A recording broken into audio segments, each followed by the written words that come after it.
tongue and hold my breath. Scared to rock the boat. So I said quietly, agreed politely. I guess that I forgot I had a choice. I let you push me past the brink. Hello, Rocky Mountain College, and to all those watching and viewing, I'm your host, Darius Henderson. This is my No Shame Mental Games podcast. I have a very, very special guest, the chaplain here at Rocky Mountain College, Miss Kim.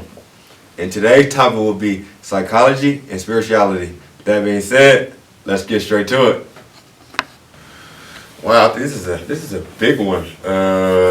Psychology and spirituality. I feel like they can go together, and they can also kind of cause some concerns and problems. And I just know psychology kind of has to do with just scientific and just how the mind works, scientifically wise, things that have been proven and methods of that nature. And then spirituality had to do with something bigger than yourself.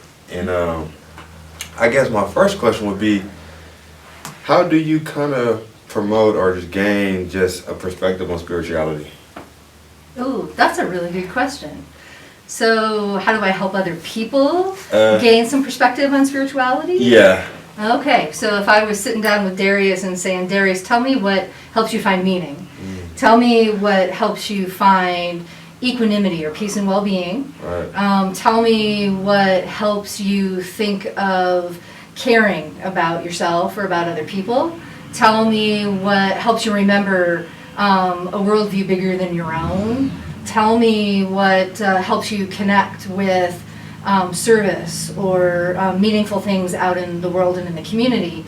And that to me would be part of having you tell me about spirituality. It would be getting you to talk about what's meaningful, what helps you make meaning, what helps you find peace, what helps you connect with others, what helps you demonstrate caring for yourself or for other people, what helps you connect in the community, what helps you remember that the world is bigger than just you and your own experience. Because I was thinking the way that you kind of help kind of promote or gain a spirituality kind of perspective is by being able to show empathy and compassion, and just being able to put yourself in someone else's shoes and realizing that it's not always about you. And I feel like by being able to do that, it kind of aligns with just having just a higher purpose.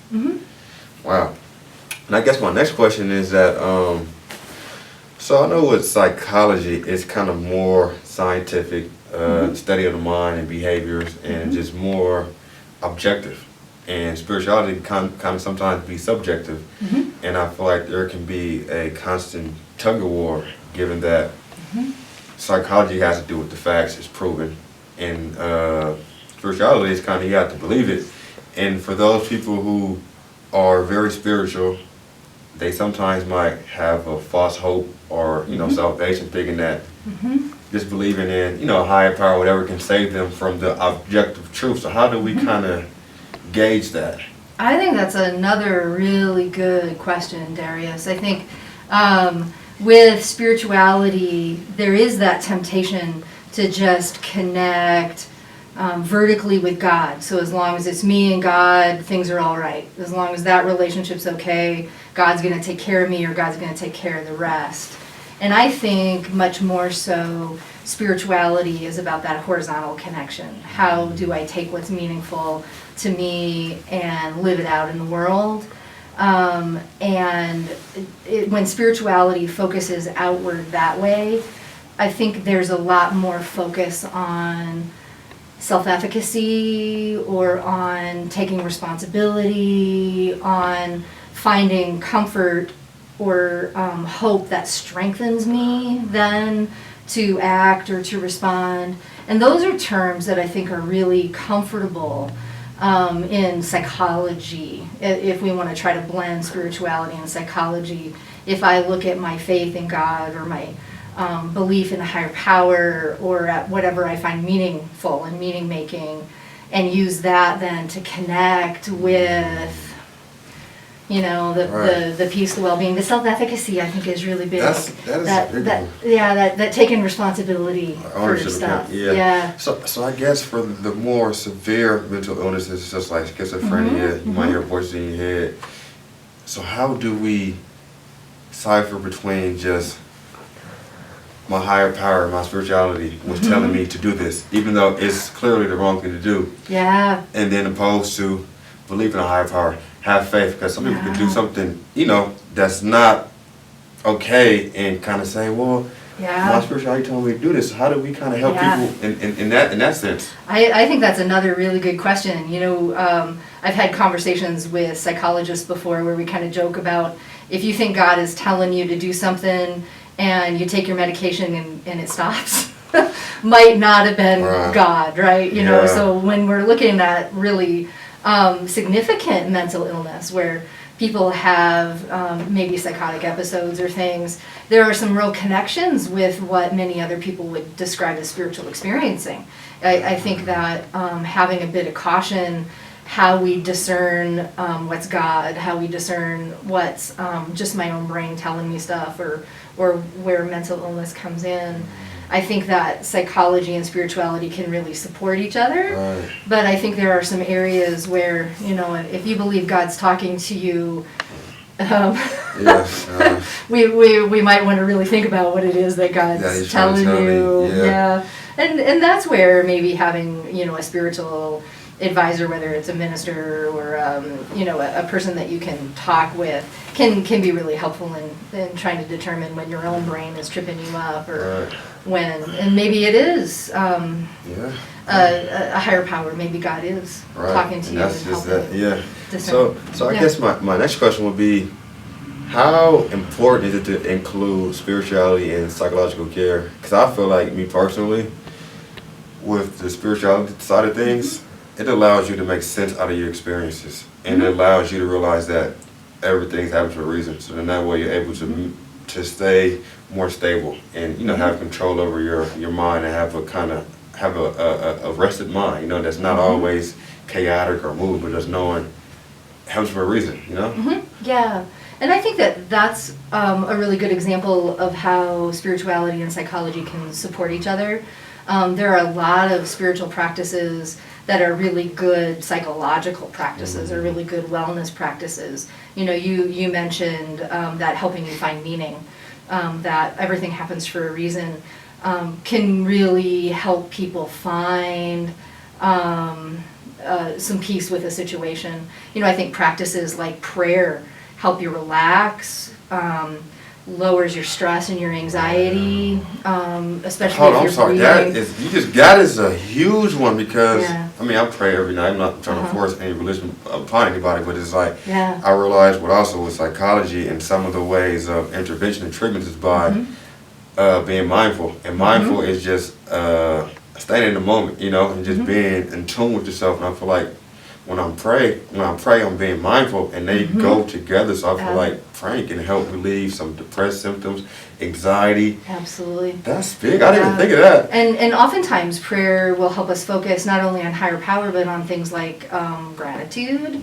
If I'm remembering to thank God for things, that's also, in psychological terms, that just expressing, counting your blessings or expressing gratitude for things, that also can help with your mindset, help with depression, Right. help with anxiety if I focus on what's good in my life. So things like prayer, things like meditation or relaxation, things like journaling. Doesn't necessarily have to be spiritual, but people who are spiritual, people who look at journaling from a faith-based perspective, it's supporting a lot of the same practices. Being mindful of the people who support us. Often spirituality, it involves, for many people, connecting with a community of faith, or connecting with a church, which is a group of people who want to support me or pray for me, or wish the best for me. Right. And that also is a really important practice for a lot of people. With that church community, that kind of allows you to have a secure attachment. And I feel like growing up, you kind of need those outlets to be able to, you know, express yourself, and just knowing you have support, you know, And a little is a big thing. unconditional positive regard Yeah. in a good community, right? Exactly. Like the kind of people who really love you the way you hope that a faith community would Right. love you. There's a lot of, you know, positive unconditional regard, which is what people need. So I Yeah. guess my final question would be, with psychology and spirituality, and then for counselors, therapists, or people trying to help those who are very spiritual. Let's say if I'm a counselor and I'm trying to give help to somebody, and my upbringing with my family or my dynamic wasn't really a good one as far as spirituality is concerned. It wasn't really beneficial. You know, it kind of was bad for me. It kind of I wasn't able to see it all the way through. So now when I help with somebody and I hear these spiritual terms, I kind of get triggered. Yep. So how do I kind of maybe not hold my past experiences and help this person optimally with their spirituality, not take away from them and not hold my baggage that I had with my own problems? Yeah. You know, I think you might have noticed that I've been pretty intentional about using the phrase spirituality, not necessarily Christianity or religion. And while for a lot of people, those terms are pretty much the same, for some people, their experience in church or their experience with Christianity has been super negative. A lot of judgment or a lot of hate or a lot of negative feelings. And so finding that ability to affirm what is life-giving without necessarily buying into where people may be triggered by judgment, hatred. I'd love to say that every church, every person who believes in God is, perfectly wonderful, loving, and it doesn't happen that way. I mean, there's a lot of people out there who have been damaged by churches or by faith that I think is probably not the best representation of what God or higher power is for people. So finding that separation, embracing what's good, not shying away from it, but also making those distinctions about what's healthy, what's life-giving, what helps us find hope or peace or love or joy, and separating that from the things that are destructive or damaging. I think that's really huge, life-giving, because that's what it's all about. I think so. Wow, well, it's been great. And Ms. Kemp, what we do have to close up each show, we give a hard shout out. And hard is people who are dope, unique, cool, different. And this is a shout out or accolade. And for those who show mental resiliency as well as having the capacity to manage stressful situations and just emotions in a productive way and just managing instinctive reactions that diminish your mental health or mental wellness. So who is your hard shout out? Who represents that? Oh, wow. A person for me who's represented strength, resiliency. I think I've really struggled in my life to find it. I don't have an easy answer for that. And maybe that's what motivates me then to try to provide that to the best of my ability. And I'm not always perfect and I'm not always going to be able to do that for other people. But maybe because I really had to struggle to find that. I don't have a good answer, but hopefully there's a few people out there who are someday going to say me. I don't know. I mean, not that that's important. I think my heart shout out goes to you for every day and the different programs you have, the diversity programs. It's just like you have done a lot. I mean, you show up every day. You're resilient, and you are hard, So my shout out goes to you because I think you demonstrate all those things. I know you get stressed. I know you probably have these emotions, but I feel like you manage it in a productive way by being able to give back. Like right now, you're giving back to me by sharing your light and your experiences on camera for those watching. So you're hard, and I have a gift for you. Yeah. Well, and while you're getting the gift, I'm going to say, maybe I need to give a better shout out to students that just keep showing up, right? I mean, students like you, people who... It's hard work being a student. It's hard work being here. And I have a lot of respect and a lot of love for students who keep doing this. No, for sure.